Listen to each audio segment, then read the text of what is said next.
I have with me tonight Lisa Leister. She's my manager. She's fixing the video there. And tonight we're having a Alaska night.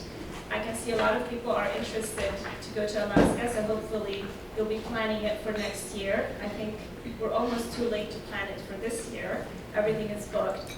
I have with me tonight Judy with Princess Cruise Line. She's been with them, I think, what, 33 years, and she's been to Alaska maybe over 25 times, so she can tell you all about Alaska. We are a small agency in Satterton. We're on Broad Street. We've been in business for 30 years, and we do a lot of groups. So we have a group to Alaska for next year, and we have groups to Cuba for next year, Sicily for this year. So if you're interested, give us a call at the office. So let's welcome Judy. Thank you.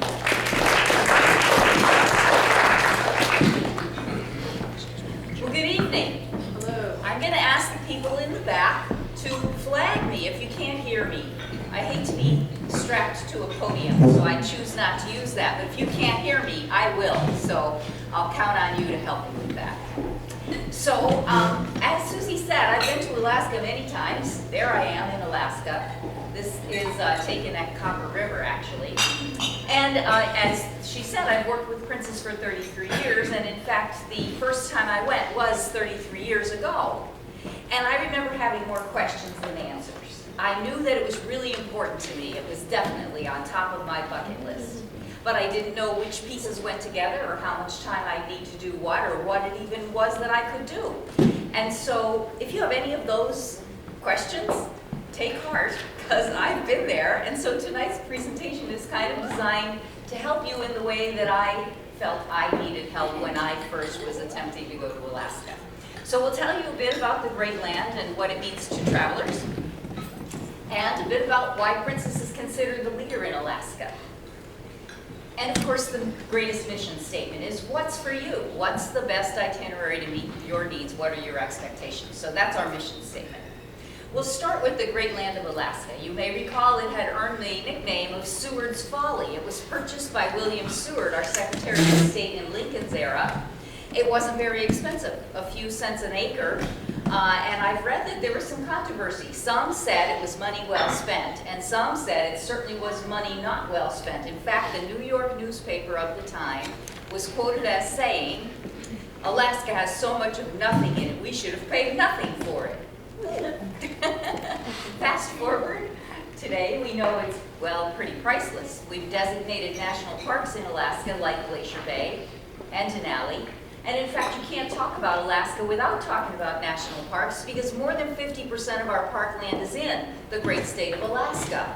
Those two national parks, by the way, are a highlight of any traveler's trip to Alaska. So I'm glad to say those two parks are in every single Princess Cruise tour in the brochure. You'll find when you get to that brochure, there's a lot of choices, but feel confident that those two are in them all. It's also the home of some incredible majestic wildlife. At Denali, you can find the four-legged animals, and there are places where you can see the seafaring animals as well in Alaska. And so it is really a wildlife lover's dream come true. It's also a place where native culture has survived the development of the area, unlike the lower 48. So when you visit Alaska, you can actually see native culture in action, having lived through the development. So it is pretty much America's last frontier in so many ways. It's also a place where you just fall into exciting adventures. Everywhere you go, flight seeing is available, and no kidding, no reason why it wouldn't be, because there's just such incredible scenery. Some places better than others, some places different than others, but always flight seeing. There's paddling or rafting or water sports everywhere you go, and fishing, of course, too. In fact, if you take a look at the fishing picture, you'll realize you know her, because that's me. That's me on the first day of my honeymoon on the Gulcana River on the Copper River Basin. And yes, I did catch that fish myself. It was pretty amazing. So I know that when you're here at home, you don't find yourself suiting up to jump in a raft. I surely don't. But you get to Alaska, and before you know it, you are standing in a raft, ready to roll, and you say, how did this happen? I don't know, but it just has an influence. There's others there, the opportunity is easy, and you're encouraged, and before you know it, you've got your adventures going on too. It's also a place where odd things happen. I've been there, as Susie said, many times, and every time I go, something else odd happens. It's just a source of odd things, Alaska. So the New York paper said what it said, but I happen to agree with this man, who said, to lovers of wilderness, Alaska is one of the most wonderful countries in the world. It's interesting to me that he identified this as a country. It's our state, but it is very much like a country of its own because it's quite a different place. John Muir, if you're not familiar with who he was a Scottish naturalist who is sometimes credited as being the unofficial father of our national park system. He's the man who influenced President Roosevelt, and that influence resulted in our first national park, which was Yosemite in California. So that was a good thing. And by the way, John Muir was passionate about Alaska. So a bit about Alaska. First thing you need to know as you think about traveling there is this place is really big, i.e. the state of Texas would fit twice. And the whole lower 48 coastline isn't as big as just the coastline of Alaska. For you as a traveler, this is a problem. Everything you want to see is far apart. Not only are they far apart, but this place isn't very well populated, and the few roads and railroads that exist in Alaska were difficult to build. They were expensive to build, they're difficult to maintain, and they're few and far between. There's your challenge. So what is the answer for a traveler who wants to efficiently get around and see everything? The answer is a cruise tour. And really, a cruise tour is the only way to see all of Alaska. Yes, you can take a cruise to Alaska, and in fact, the cruising portion of the Alaska trip is absolutely magnificent. But if you only cruised Alaska, you would never see a great deal of it. So the cruise tour combination is the best way to go.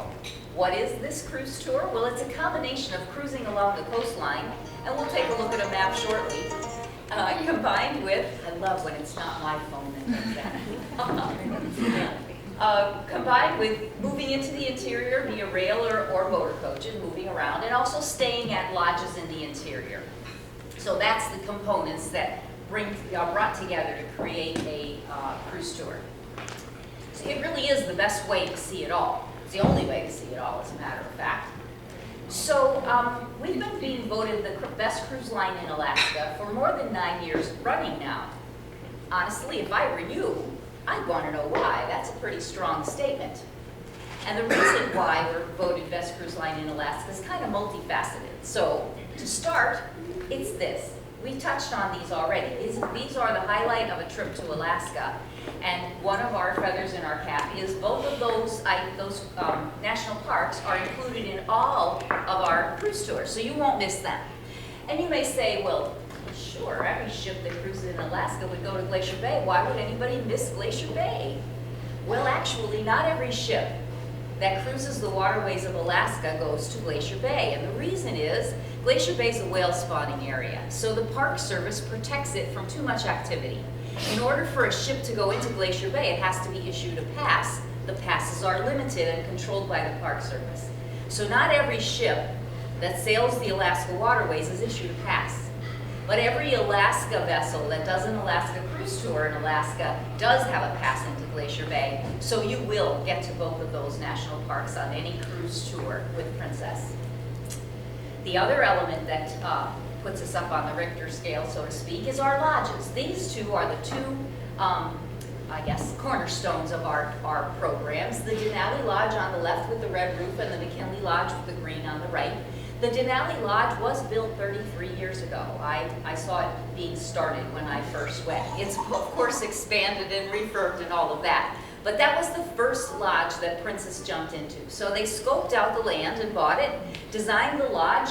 We built it, own it, operate it, as goes for the McKinley Lodge and the next two that I'll show you. So all told, wilderness lodges, Princess has 4.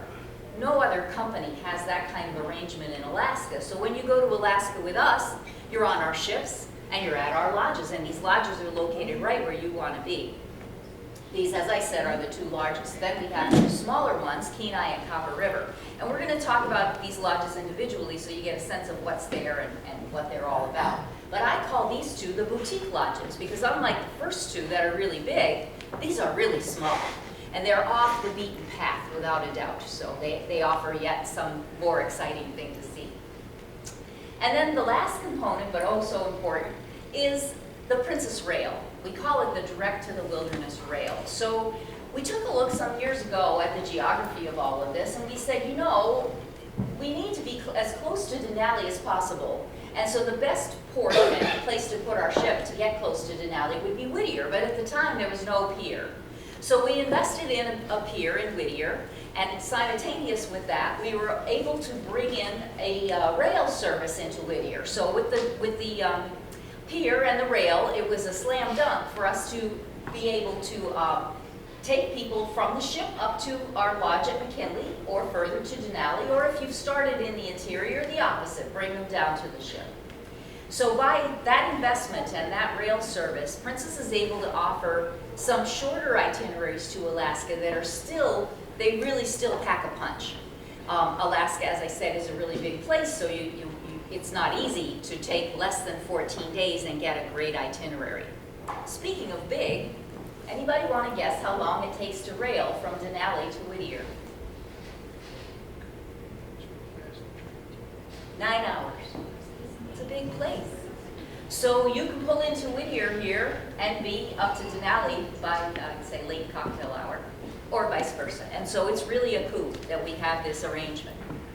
So those are the components. So here's the big picture of where those lodges are and what a cruise tour is. The lodges are noted with the red stars. So the Denali Lodge is here, and its twin, or mate, I should say, is the McKinley Lodge. Both of those are wrapped around that dark mass, which is Denali National Park. And those are the two largest lodges in our organization. In fact, Denali is the largest in Alaska.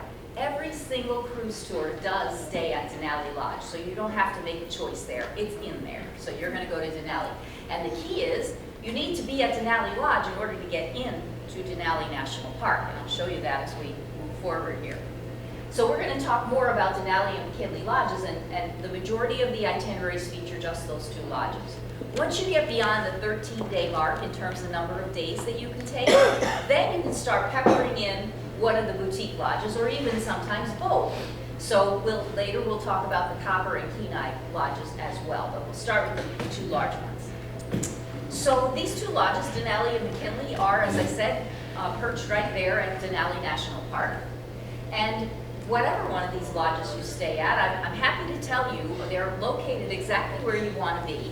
And of course you want to see all this wonderful wilderness and scenery and all. I do love the outdoors, but I am not a camper. You are never going to find me in a tent. So if you are with me on that, you'll appreciate that these are really a touch of luxury in the wilderness. So the Denali Lodge, as I said, is a large lodge in Alaska. This campus that this lodge is located on is 14 acres. So there's multiple restaurants, dining, multiple rooms for accommodations, and this is the main check-in. So this is the main hub building, if you will. It is right across the street from the gateway to Denali National Park. It couldn't be in a better location. And when you purchase a cruise tour out of our brochure, there is included in that purchase a narrated Denali Park tour. So that park tour is actually done by the park itself. And by the way, the park actually offers 4 different tours. But for our purposes with these cruise tour programs, we really talk about 2 of them. So I think it's important for you as a traveler to know what they're about so that when you get to Denali, you have the tour that you wanted and you're not taken by surprise. So we will talk about that, and you do have a choice, so FYI.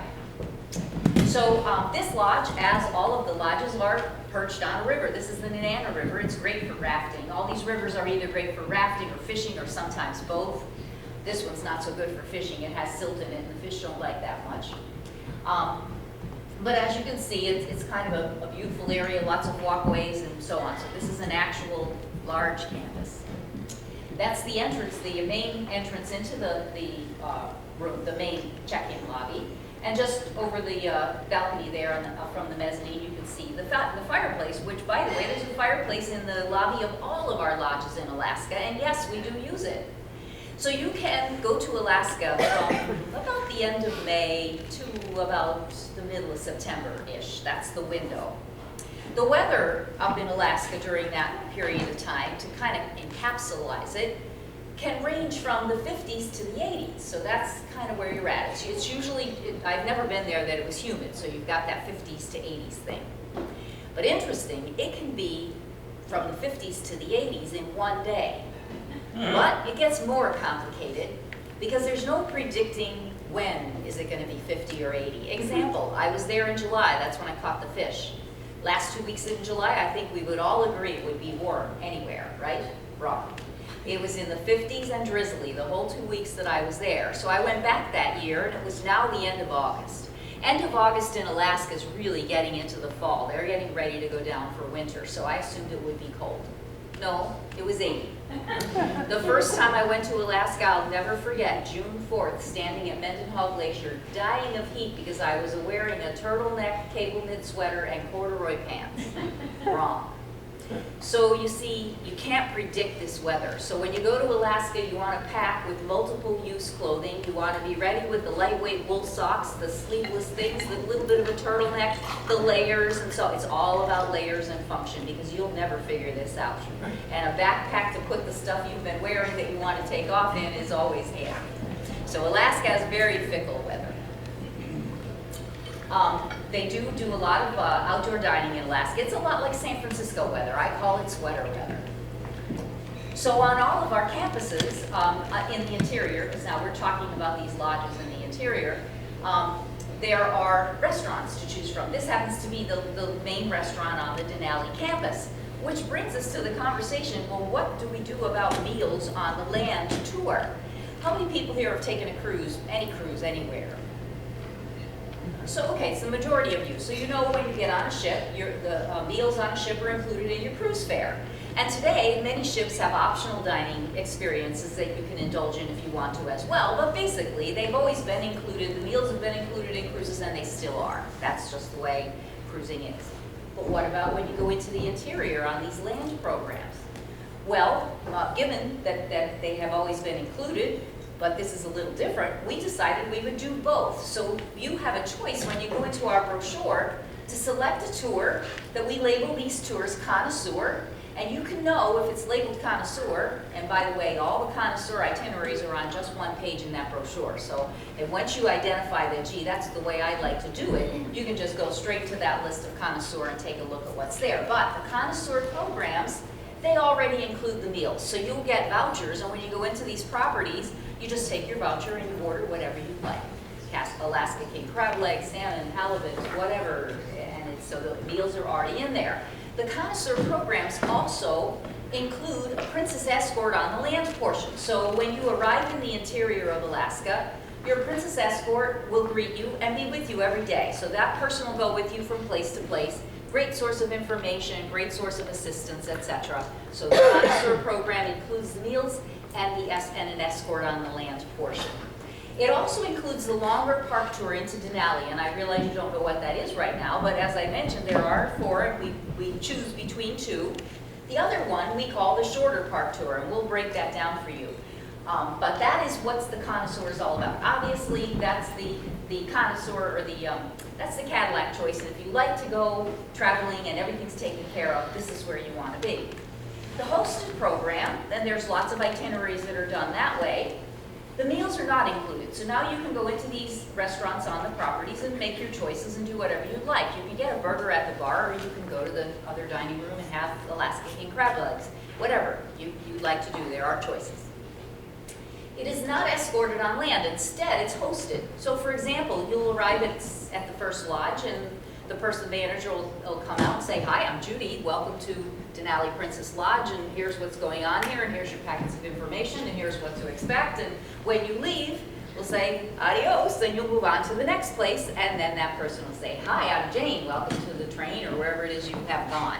So you'll move through the system, and the hosts will help you out when you get where you are going. So you're not entirely floating around Alaska on your own, but you don't really have that one person that's with you all the time. So that's how the hosted program works.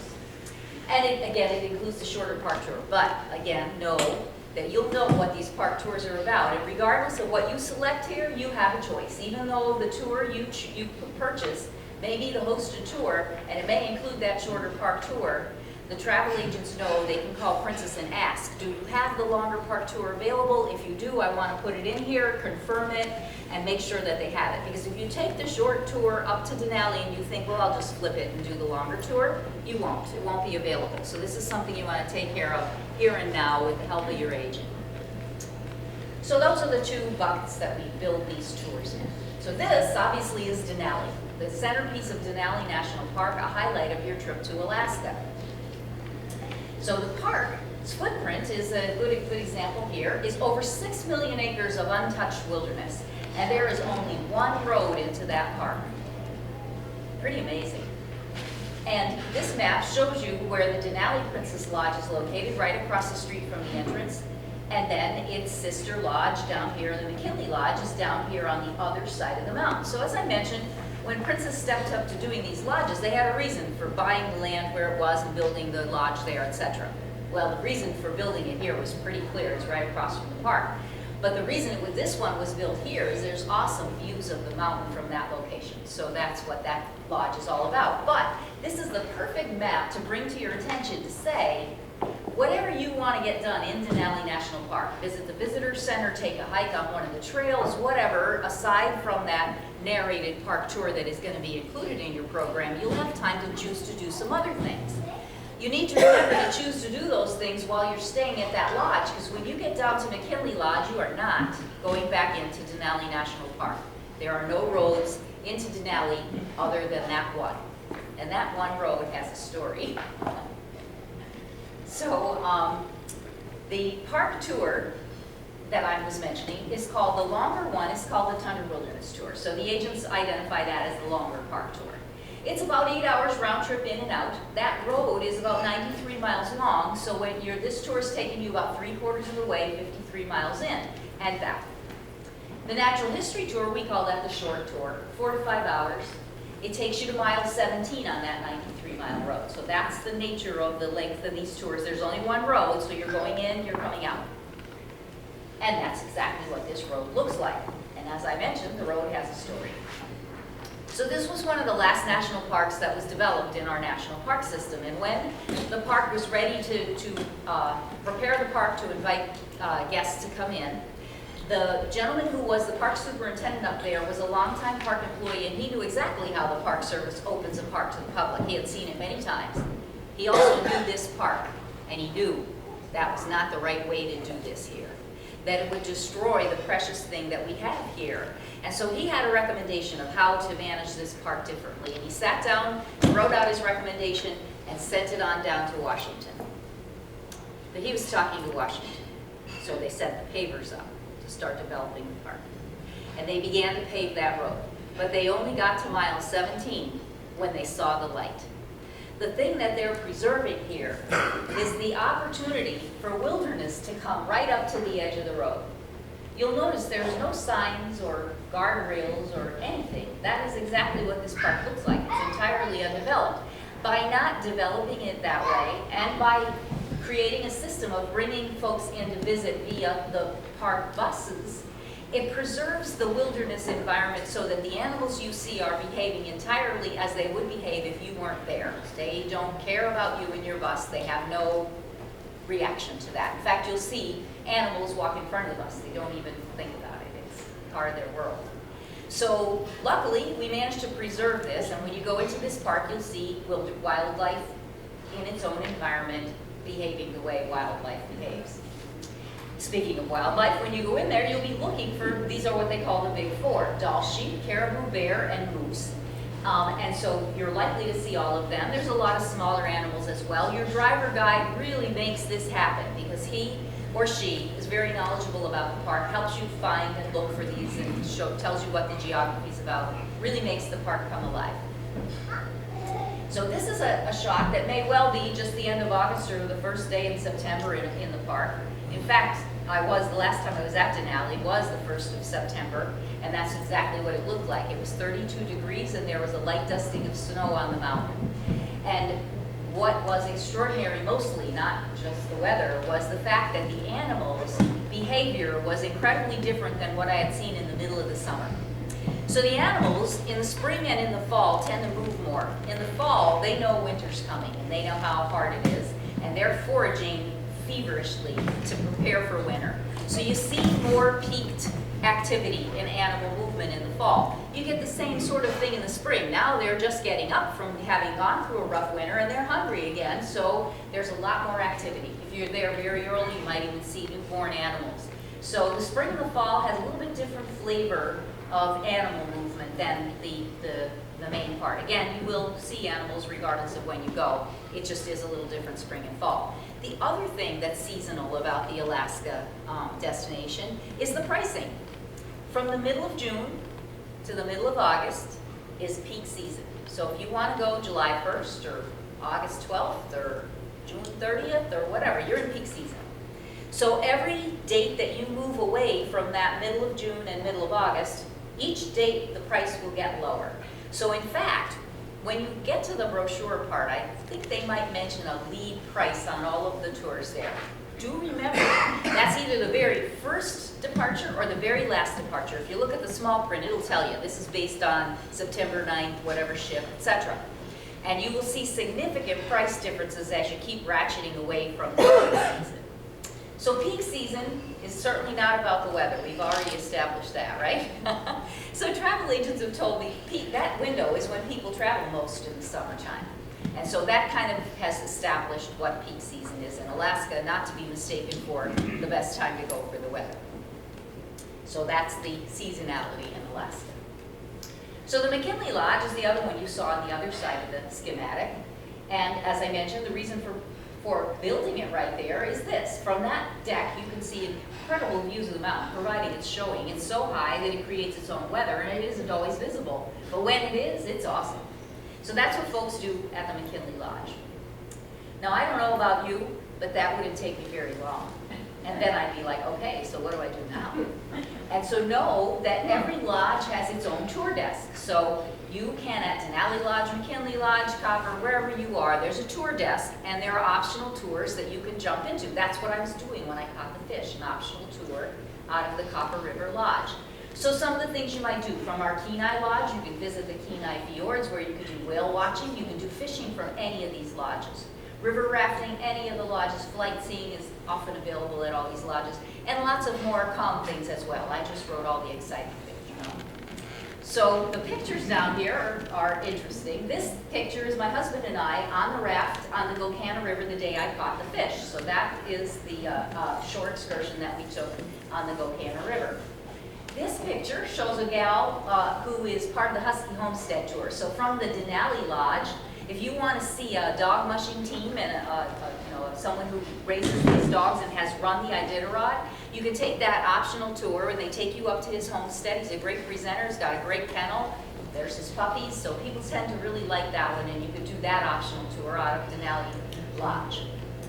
This picture is really something special. You see, it's my picture. I always carry a camera, but I always forget to take pictures, so that's the first problem. And when I do, they're really not very good pictures. So then I captured that. I still look at it and go, I can't believe I did that. So that is actually this. That was taken in Kenai Fjords National Park. When we were there, we were privy to seeing whales do what they call collective feeding. Whales are intelligent animals, so they can work as a team. So one of them creates a bubble screen, and they know this is going to make the fish stand still. The fish don't know what to do about it, so they just hang. The other whales know this. They get under the bubble screen and open their mouths to go up through the screen to eat the fish.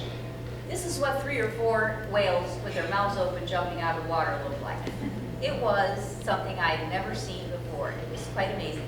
Even the skipper of the boat was flabbergasted because we saw so much of it. So my last trip to Kenai Fjords National Park was just totally inspirational, and that was a photo that I got there. We'll talk more about that. So this is the McKinley Lodge Great Room. Again, luxury in the wilderness, always the fireplace. And there's the casual venue dining on that particular lodge campus. So you've got choices wherever you go. So now we step back and look at the big picture. So while we're looking at this big picture, I jumped right in to talk about these lodges. But let me also explain how a tour operates. So all cruise tours include a cruise leg, and that cruise is between Vancouver and Whittier. It stops in the 3 ports of Skagway, Juneau, and Ketchikan. And of course, we've established always Glacier Bay.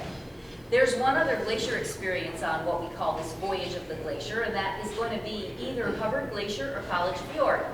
And which one it is will depend which direction the ship is going in. So this poses the question, well, which is the best way to go? Because you could start this program by coming out to Vancouver, board the ship, cruise northbound, jump into the interior, do your land stay, fly out of either Fairbanks or Anchorage, depending on the itinerary you chose, and head back home. Or you could do the opposite. You could come from here and head into either Fairbanks or Anchorage, again, depends which itinerary you choose. Do your land, board the ship, and head on down to Vancouver.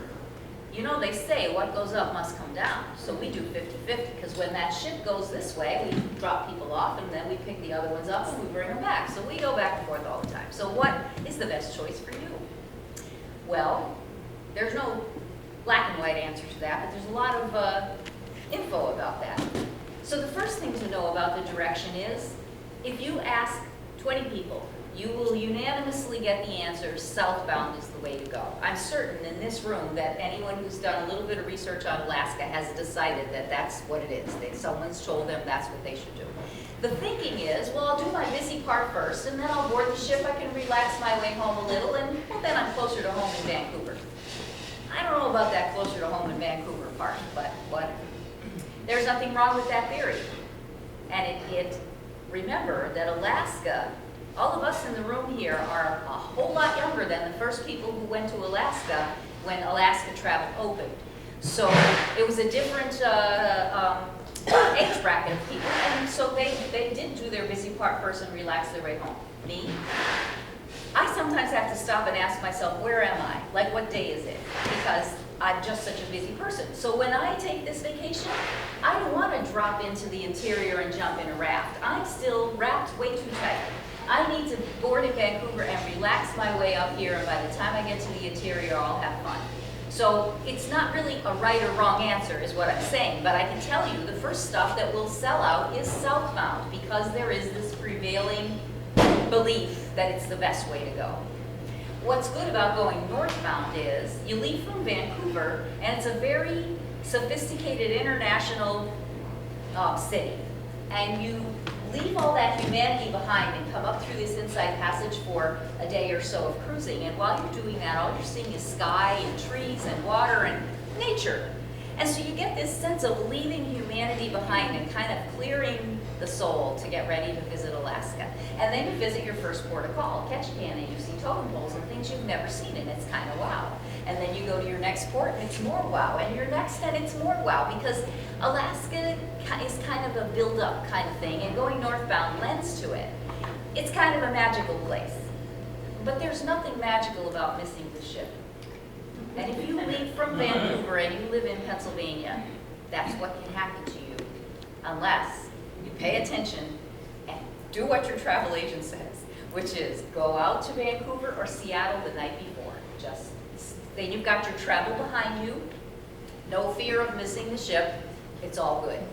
So, and I take the time to explain that while southbound is most popular, and it serves you very well. You're from Pennsylvania, you don't have to add another night if you go southbound, because let's face it, if your flight's gonna be late getting into Fairbanks, that's not gonna be any fun, but it isn't gonna destroy your vacation, okay? So it's a different perspective.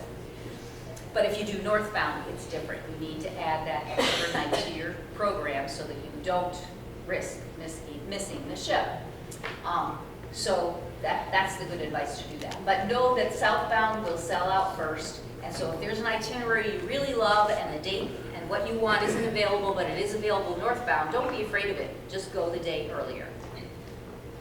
So that's the cruise portion. By the way, the cruise that's attached to all the cruise tours in that brochure is identical. You don't have to make any decisions. The decision making happens here.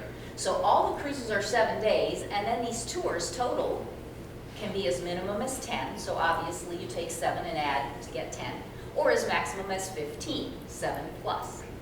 So what's the right thing?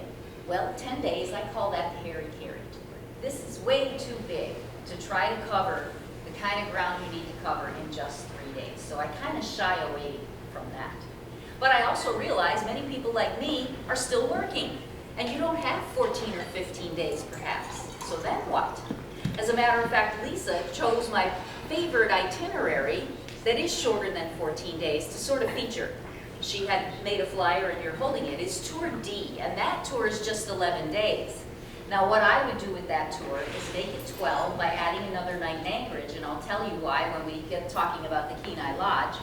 But you're still only at 12 days, so that Tour D is a perfect shorter itinerary. But honestly, if you say, well, you know, what's the best way to do Alaska? Hands down, 14, 15 days is the way to do this right and really cover all the ground. But you don't have to do that because Princess has some great itineraries that are a little shorter. So you're going to use either Fairbanks or Anchorage for your air gateway when you're coming into the land.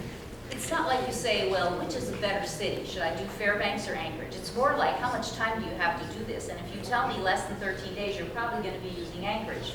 The tours are just set up that way. The shorter ones tend to use Anchorage for airlift, and the longer ones manage to get in Fairbanks where you can cover a little more geography. So that's really how that decision falls in. So as I said, tours up to 13 days are wrapped around these two lodges. But once you move to 13 or 14 days, you will always have Denali in there, but now you might pepper in one or both of these other boutique lodges. So let's take a look at that. So this is the Copper River Lodge. Wait a second. Ooh, not that far. And that dark mass that it is near is Wrangell St. Elias National Park. That's our nation's largest national park, and it's a national park so that it preserves 16 of the highest peaks in North America. Needless to say, that's an awesome place to do some sightseeing because these are young mountains and they're pretty jagged peaks. But there's no system like park system to go into that park. If you're going to visit in that park, it's going to be by purchasing a tour operator has created. So they don't really even have any development in that park. So this lodge is located right there, and the beauty of taking a tour that includes that lodge is you're going to cover a lot of geography that you wouldn't otherwise cover. Because the tour is going to take you from Anchorage to Copper. That's probably a 6-hour ride. It's on a pretty undeveloped area of Alaska, and stay there 2 nights. And when you leave, you're going to head for either Denali or Fairbanks, depends on which tour. But again, you're on the Denali Highway. You're really seeing some untouched Alaska. So if you have the time and you want to see every bit you can see, it's a good idea to swoop in Copper if you can. So there it is. It kind of looks like the Kennecott Copper Mine. It was designed after it. Great place for fishing. There is the Kennecott Copper Mine. In fact, this is an interesting story of this mine, which we don't have time to go into. But if you're interested in Alaska history, Google the Kennecott Copper Mine, and you'll find out some very interesting stuff. But you can go visit this as an optional tour. And this is where I caught my salmon, the Copper River area. So one more look at my salmon, and of course I had to introduce you here to Josh, the little young man that took us on this trip. So Josh was all of 17 when he took us on that raft on that river. And that was pretty awesome to me, but it got even better. While we were going down the river, another raft was passing, and I swear there was a kid in there that was 9. I mean, he was really young, by himself. And they start the conversation as the rafts are passing, and the kid picks up his string of fish, and he's got more fish than I've ever seen. I mean, he's a great fisherman. So the raft goes on, and Josh turns to us and says, "Oh, that's Zach. He knows this river better than anybody." And he does tell me he is 9. It's a little bit different in Alaska how they do things up there. But that's Josh. So this is the lobby of the Copper River. Again, the ubiquitous fireplace, always there. So there's the Copper location. So the other boutique lodge is the Kenai Lodge. This jut of land that it's on is the Kenai Peninsula. The Kenai Peninsula is sometimes called Alaska's playground. If we lived in Anchorage and we had a weekend off, we'd probably jump down here to do a ton of different activities. That's where people go to play. And so our lodge is located, it doesn't look like it, but it's halfway between Anchorage and Kenai Fjords National Park. Seward is where Kenai Fjords National Park comes in. So the road system is it's halfway. So if you were to take a tour down to the Kenai Fjords, the motor coach would come pick you up at the lodge doorstep and take you down. It would be in about an hour and a half to get down. So that's nothing in Alaska. Out into the fjords, and then they take you back up to the Kenai Lodge. That is the best way, convenience-wise, to get down to see the Kenai Fjords National Park, by the way. But you have to have 14 days to do that. So here we go again. I don't have 14 days. So what about that? You're going to give up the Kenai Fjords? No, because you can actually access Kenai Fjords from Anchorage, and that's where that tour that she selected, Lisa selected, that comes in. She selected that 11-day tour. It begins in Anchorage. She's going southbound. Begins in Anchorage.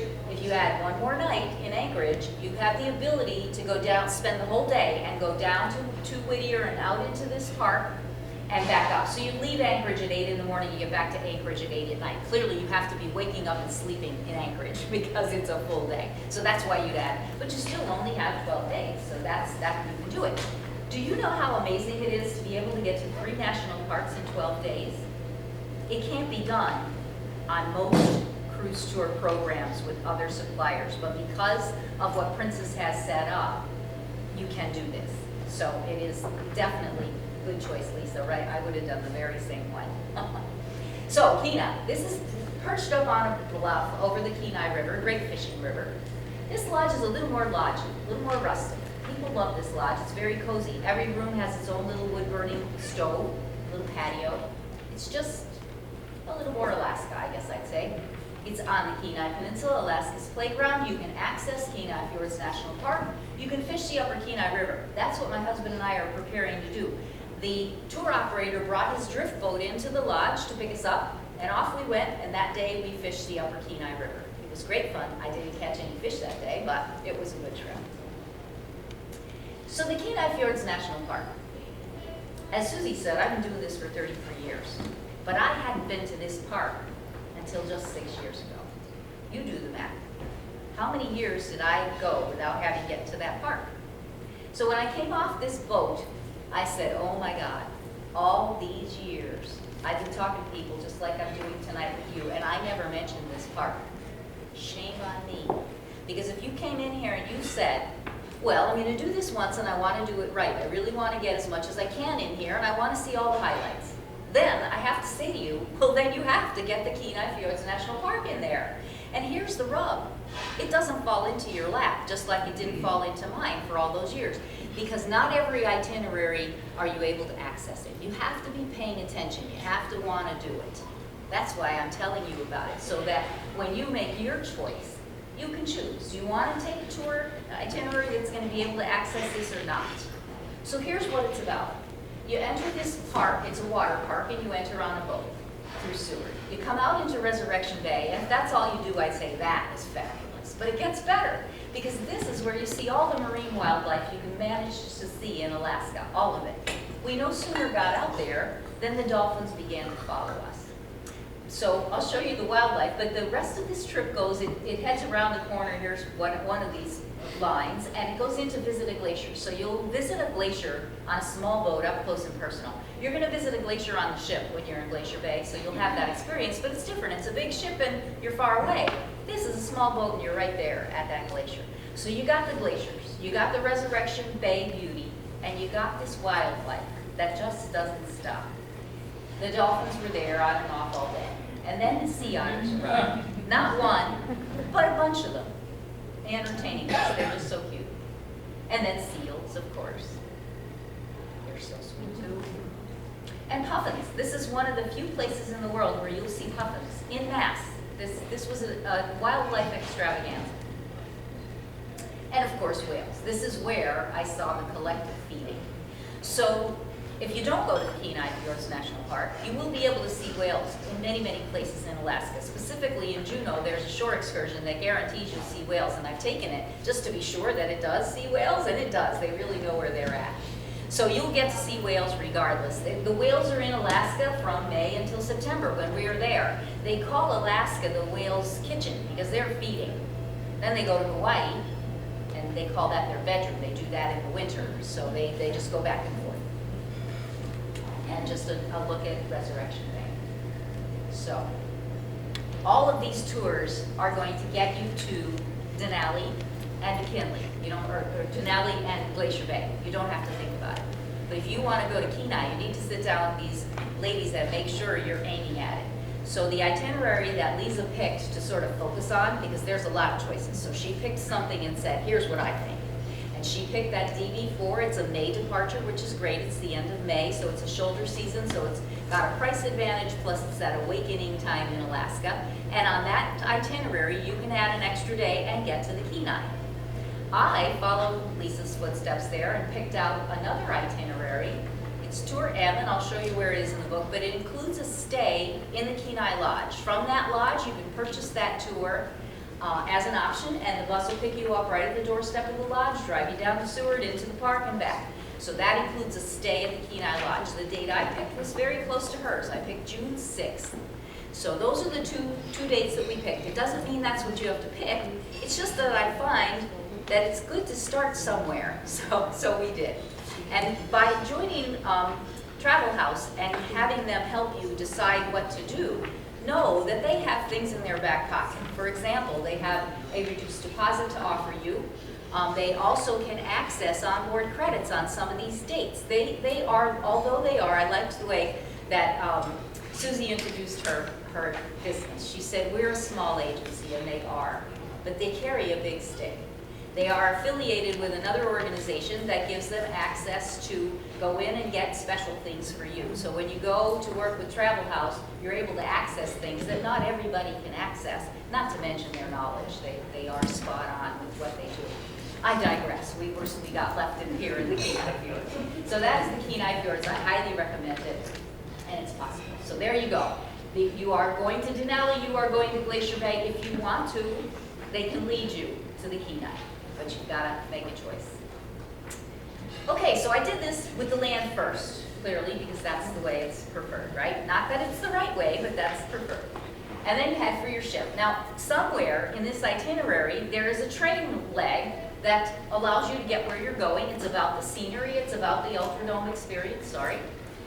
It's somewhere in there. Now, it might be right now on the tour that Lisa picked. The rail section takes you from a lodge to the ship, so that's where your rail section is, gets you back, gets you down to the ship. On the itinerary I picked, the rail section is between Denali and Talkeetna, so it's a different part of the rail, but there is a rail experience in all of these itineraries. You just have to read it and then you see it. So you're going to cruise between Vancouver and Whittier, as I showed you on the map. You are going to Glacier Bay National Park. Since we selected southbound, the other glacier experience on the southbound itinerary is Hubbard Glacier. So it's a massive, fabulous glacier, so that's your other experience. And you're going to stop and catch Panjuno and Skagway. Those are the three ports of call. They are all frontier coastal towns, but they all have their own little flavor. So you'll notice, if you've not cruised with Princess before, know this. We built our fleet so that the majority of the outside cabins feature balconies. So we just made that choice. Because they're so available, they're surprisingly affordable. So my recommendation to you as you sit down to do this is start there and then adjust up and down according to where your budget takes you. But you might be surprised at how affordable a balcony can be with Princess. While we're on the balcony topic, I'll add the footnote that Princess released the Alaska program a lot earlier this year than they did in prior years. So they released it in November. We usually do it in April. What the upshot of that is to you is that right now we're in July, and last year when we were in July, the amount of sell-through wasn't what it is now. Now, there's more sell-through than there has ever been in July because we started earlier. In fact, hallelujah, this is my last night of a road trip. And while I was elsewhere, the agent said to me, you know, I went in to do this and it wasn't available. So they're beginning to experience availability because this program opened earlier. So right now we're in the crux of our booking. So we have a special deal. We call it Sip and Sail. If you book a balcony or better before August 31st, there's a beverage package included, an alcoholic beverage package. If you don't drink, that's okay. You can just tell the agent you prefer to have an onboard credit, so one or the other. But it is capacity controlled. So when we think we've sold enough of that promotion, we'll just turn it off, even though it is going to go to August 31st. So I wouldn't be waiting till August 31st to book. It's there for you now, so now is a good time to focus in on what you want to do and get your booking made. And the agency can access a reduced deposit for you as well. For just $150, you can make the booking now for a certain period of time. So, and again, I wouldn't wait till August 31st because of availability. So anyway, you'll find affordable balconies, and the sip and sale applies to balcony and above. So you can imagine with all that we've talked about on land, I could spend a whole nother hour talking about what goes on our ships. But we just don't have time for all of that. So a couple of highlights on our ships. One of them is Movies Under the Stars. Yes, it's an outdoor movie, and that's exactly what I thought. When they gave me the literature telling us that they were building this, I thought, what is the big deal? It's an outdoor movie, guys. And then I did it. This screen is a huge, high-res LED screen like they have at Times Square, and it's surrounded by these speakers that provide incredible surround sound. And you're sitting in padded chairs on various levels with a blanket and popcorn, and the ship is rocking, and the breezes are blowing, and before you know it, you're transported into this movie. It's just an incredible experience, and very popular on our ships. Of course, we have a spa and a casino as well. The spa has all that you would expect of a spa. I just keep wondering how you find time to get to the spa in Alaska, but it is there for you with everything that you could expect of a spa. And a bit about our dining on our ships. So, as we've talked about, I've been doing this a long time. So when I started, Princess had 3 small ships. So as the industry was moving along, Princess went along with it as well, and ships began to get bigger. Well, when we realized, because you've been on a ship, you know that mostly people eat in 2 seatings. Early seating goes to the main dining room, and then later in the evening, late seating. The other half of the people go to the main dining room. A lot of ships today have some optional dining, but the majority of people are doing main dining early and late. That's just the way ships are. When we looked at that, we realized ships were going to get bigger. We realized we didn't want all those people in one place at one time. So we immediately built our large ships with 3 main dining rooms, so it scattered people. So you have a choice on our ships. You can do traditional dining, which would be the early seating or the late seating in the same dining room at the same table with the same waiter and the same other guests, and that's traditional dining, and you may know it if you've cruised with traditional dining. So you can make that choice, and Lisa and Susie can help you decide if that's for you. The other 2 dining rooms, it's the same menu, the same atmosphere, same. But the difference is you can go in any time between 5 and 10. So now you have flexibility. You're going to give up having a relationship with your waiter, because every night you go in there on that program, it'll be a different waiter. So you have to look at it and decide what's going to work best for you. But you have a choice here. These are the included main dining choices on the ship. The ship does have optional dining as well, which you can investigate